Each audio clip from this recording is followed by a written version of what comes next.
Il arrive un moment dans la vie de chaque être humain où le tumulte intérieur devient insupportable. Un moment où le bruit mental prend le dessus, étouffant les rêves, paralysant les élans, transformant chaque pensée en un champ de bataille invisible. Tu regardes autour de toi, et pourtant tu ne vois rien, mais à l'intérieur, c'est la guerre. C'est à cet instant précis que se joue une décision silencieuse, celle de s'effondrer ou de transcender. Ce chaos mental que tant redoutes n'est pas un ennemi. Il est un messager. Et c'est là que commence le voyage.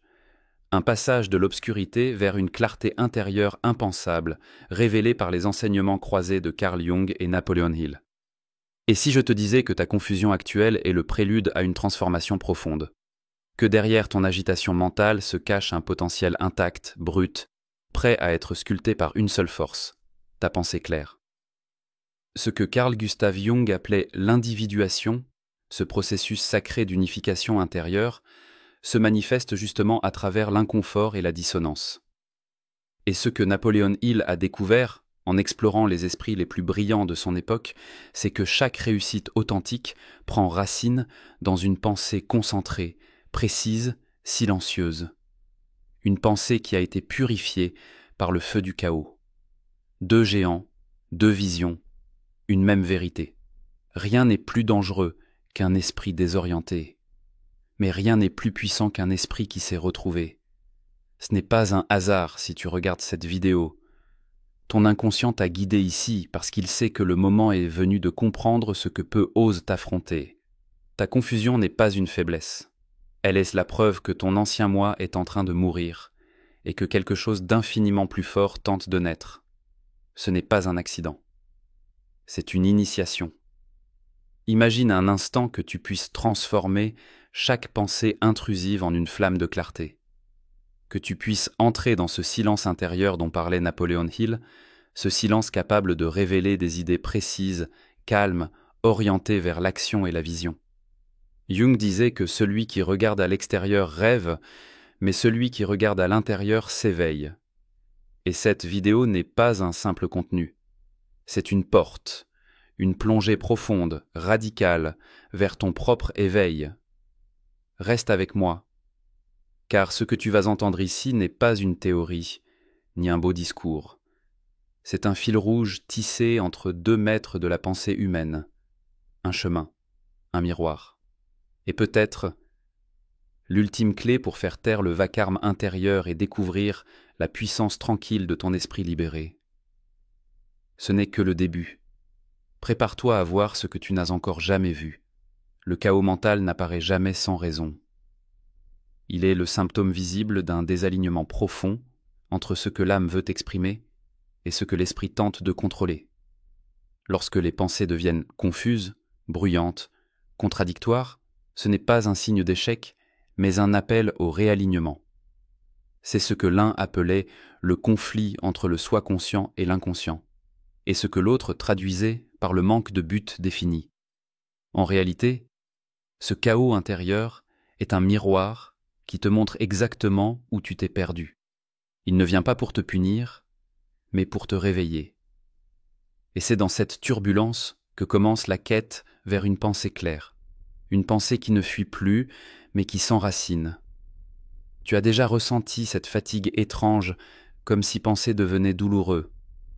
Cette sensation que plus tu essaies de comprendre, moins tu vois clair. Ce n'est pas parce que tu es faible. C'est parce que tu es à l'intersection de 2 mondes. L'ancien, fait de conditionnements, de peurs héritées, de croyances imposées, et le nouveau, encore flou, mais vibrant d'authenticité. Dans cet entre-deux, beaucoup abandonnent, mais certains, ceux qui écoutent ce message jusqu'au bout, décident d'aller plus loin. Ils apprennent à écouter les signaux du désordre sans les fuir, à s'y plonger sans se perdre.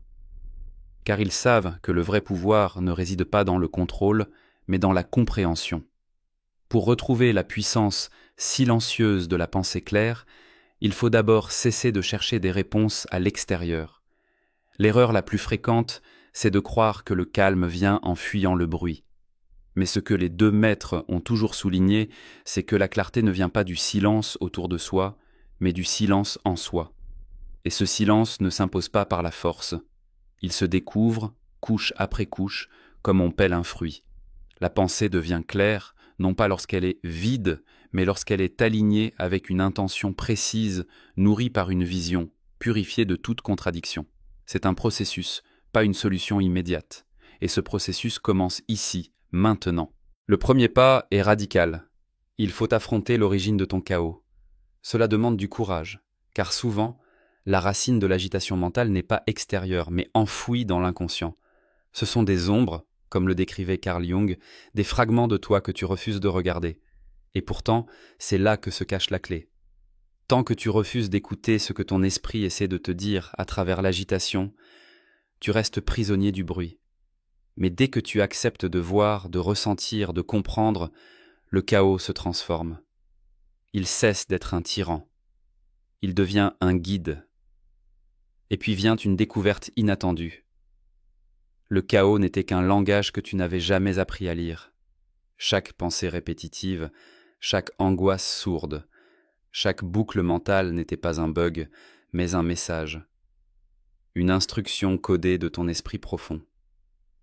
En apprenant à décoder ces signaux, tu reprends le contrôle non pas sur le monde, mais sur toi-même. Et c'est là que commence la métamorphose. Tu ne subis plus ton mental, tu le diriges. Tu ne combats plus tes pensées, tu les sculptes. Tu ne cherches plus la paix, tu l'incarnes. Une fois que tu acceptes que la confusion n'est pas ton ennemi, mais ton point de départ, un espace s'ouvre. Un espace dans lequel ta conscience peut respirer. Et c'est dans cet espace que tu peux poser ce que Napoleon Hill appelait une pensée définie, un objectif clair, aligné, vibrant. Ce type de pensée agit comme un centre gravitationnel. Il attire à lui tout ce qui résonne et repousse ce qui dissonne. Tu n'as plus besoin de courir après 1000 idées, tu n'en as besoin que d'une, mais une pensée vraie, sentie, stable. C'est la graine de ta transformation. Ce que peu comprennent, c'est que la pensée claire ne surgit pas dans un esprit encombré de distractions. Elle émerge lorsqu'on apprend à faire le vide non pour s'échapper, mais pour entendre ce qui est essentiel. Et cet essentiel est souvent enfoui sous des années de conditionnement. Les deux maîtres nous ont montré que la liberté mentale commence par la désidentification. Tu n'es pas tes pensées, tu es celui qui observe, choisit et dirige. Cette prise de conscience est puissante, car dès l'instant où tu comprends que tu peux choisir tes pensées, tu t'ouvres à un pouvoir que peu osent réclamer. Mais attention, ce pouvoir demande une discipline mentale rare. Il ne suffit pas de vouloir penser clairement, il faut s'y entraîner, chaque jour. Comme un artisan affine son geste, tu dois affiner ta pensée. Cela commence dès le matin, en décidant ce que tu vas autoriser dans ton esprit, en filtrant ce qui alimente ton mental, en choisissant consciemment la qualité de chaque idée. Ce n'est pas une tâche facile, mais c'est celle qui change une vie entière. C'est dans cette régularité, dans cette rigueur silencieuse que naît la véritable puissance intérieure. Et peu à peu, un phénomène extraordinaire se produit. Ce que tu percevais comme des blocages devient des tremplins. Tes pensées cessent de s'opposer et commencent à coopérer. Ton esprit cesse d'être un champ de bataille et devient un instrument. Tes décisions deviennent plus simples. Ta voix intérieure devient plus claire. Tu ne doutes plus de chaque pas. Tu avances, porté par une force nouvelle, celle qui vient de l'unité intérieure retrouvée. Et cette force ne crie pas. Elle ne cherche pas à convaincre. Elle agit silencieusement, mais implacablement. Ce silence mental que tu atteins n'est pas vide. Il est habité, chargé d'une énergie créatrice. C'est dans ce silence que naissent les intuitions les plus précises, les décisions les plus sages, les idées les plus inspirantes. Ce n'est pas un silence de fuite, mais un silence de maîtrise. Tu n'as plus besoin de convaincre le monde, car tu es convaincu à l'intérieur. Et cela change tout. C'est là que tu deviens magnétique. Ce que tu émets attire. Ce que tu crois se manifeste. Ce que tu penses devient ta réalité. Le monde extérieur n'a peut-être pas changé, Mais toi, oui. Et c'est suffisant pour que tout change, car désormais, tu ne vis plus au hasard. Tu vis en conscience. Tu n'es plus réactif. Tu es créateur. Tu n'es plus victime du chaos. Tu es le canal de la clarté. Et cette clarté, nourrie par les vérités profondes enseignées par ces deux géants, devient ton levier. Tu n'attends plus que la vie te donne des réponses. Tu es devenu la réponse. Et ce n'est que le commencement. Et ce qui te paraissait autrefois comme un effort devient un rituel.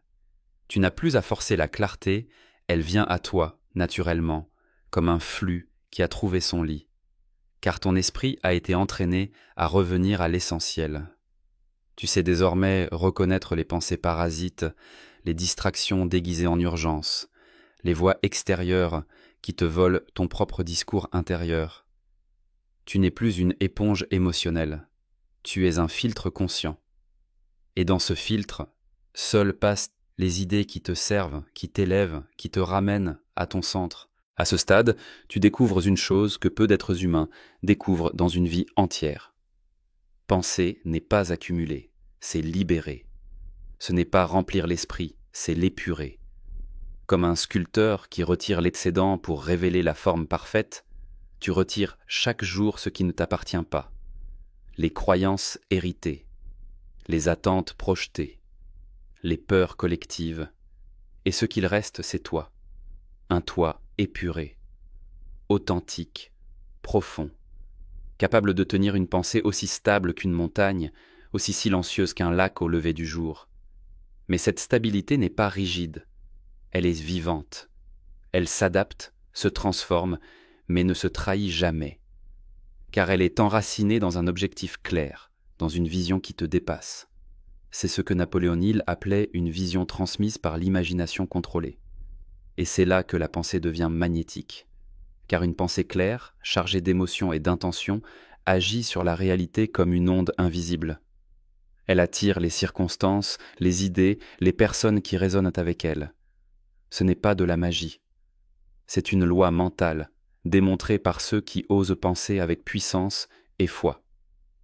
La pensée claire ne te protège pas de l'adversité, mais elle te rend inébranlable face à elle. Tu ne recherches plus la facilité. Tu recherches la vérité. Et cette vérité, une fois découverte, devient ton socle. Lorsque l'extérieur vacille, tu restes ancré. Lorsque le doute s'immisce, tu le regardes en face, sans céder. Car tu sais maintenant que le chaos n'est qu'un test, un rappel, une opportunité de revenir à toi.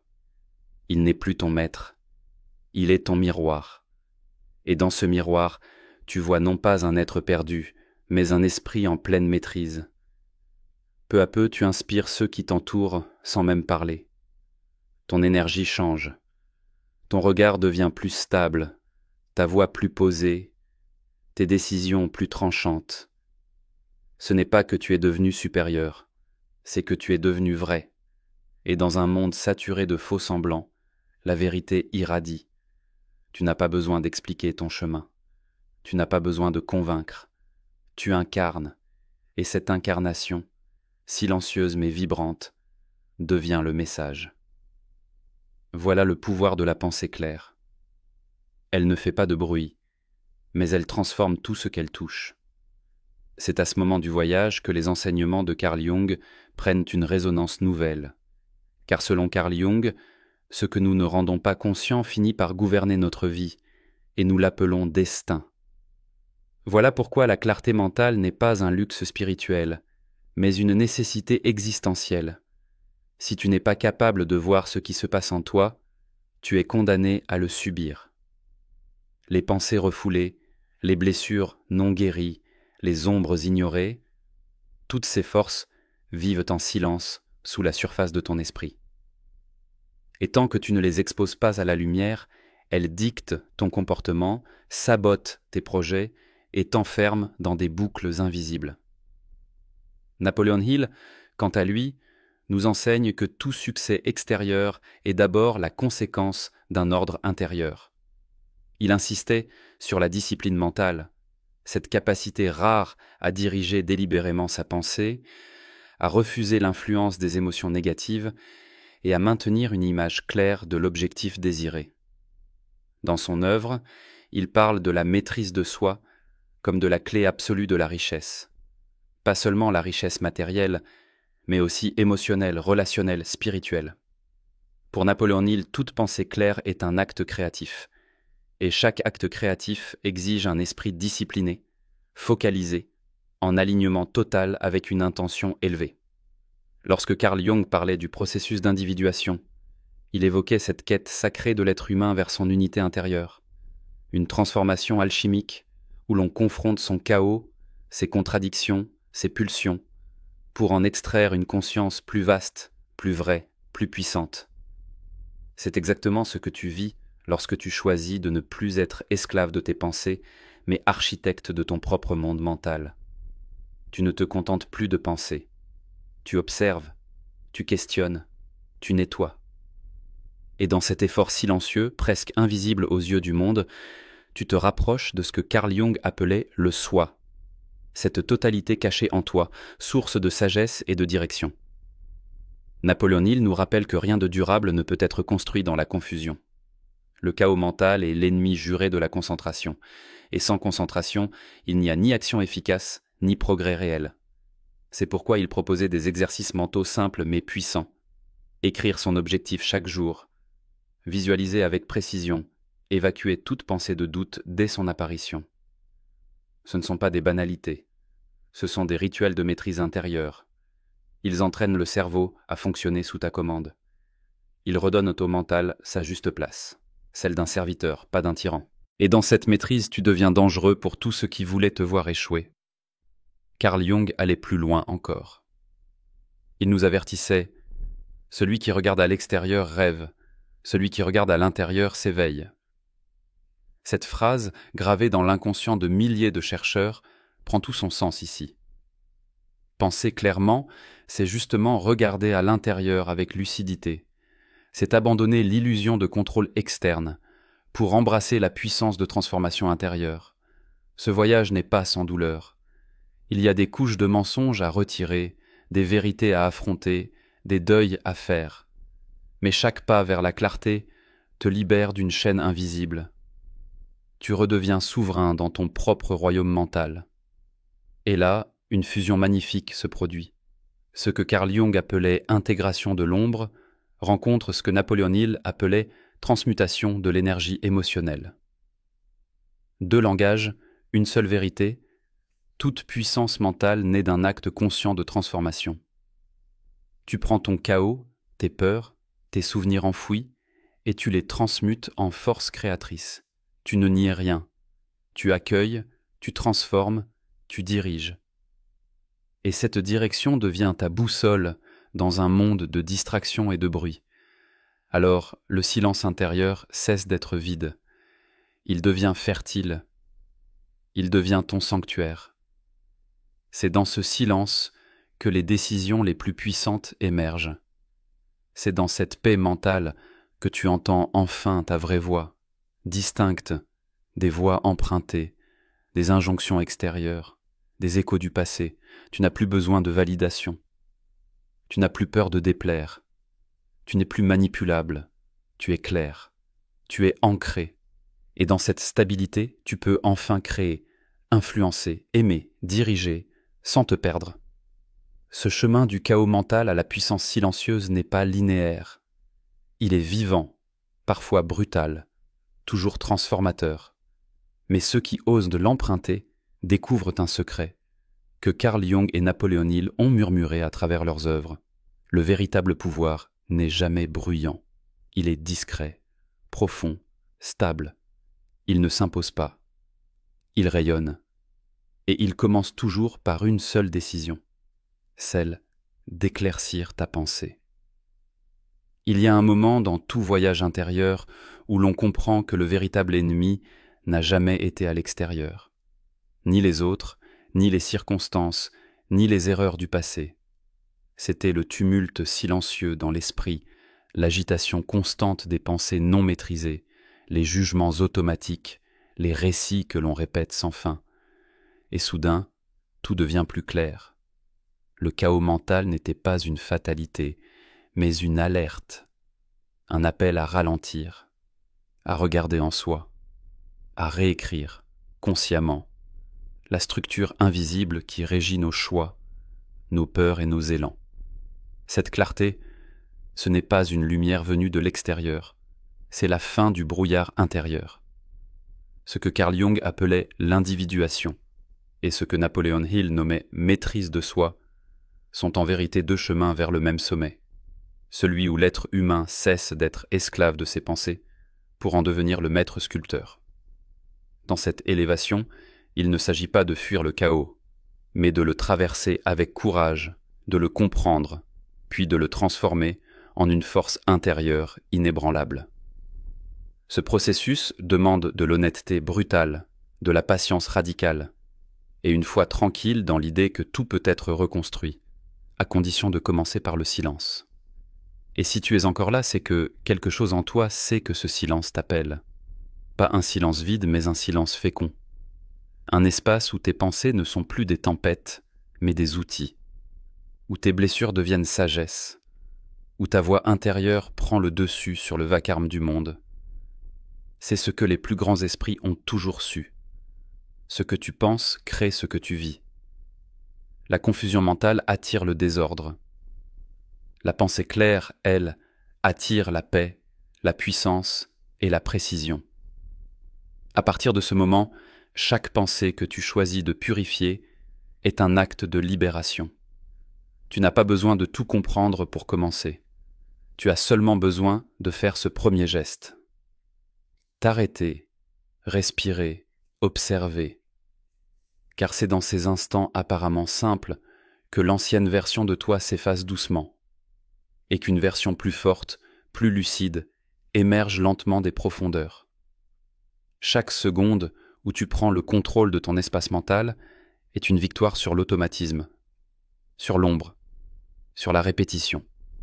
Et dans cette victoire intime, invisible aux yeux du monde, réside la graine du vrai pouvoir. Alors retiens ceci, la pensée claire n'est pas une destination. C'est un choix répété, un muscle que l'on entraîne, une vérité que l'on incarne. Et ce choix commence maintenant. Si ce message a résonné avec quelque chose en toi, ne le laisse pas s'éteindre. Partage-le, commente-le, fais-le vivre à travers toi. Ce canal existe pour les âmes comme la tienne, celles qui cherchent plus que des réponses, elles cherchent une transformation. Abonne-toi, laisse un signe, fais partie de cette voix collective qui choisit la clarté dans un monde saturé de bruit.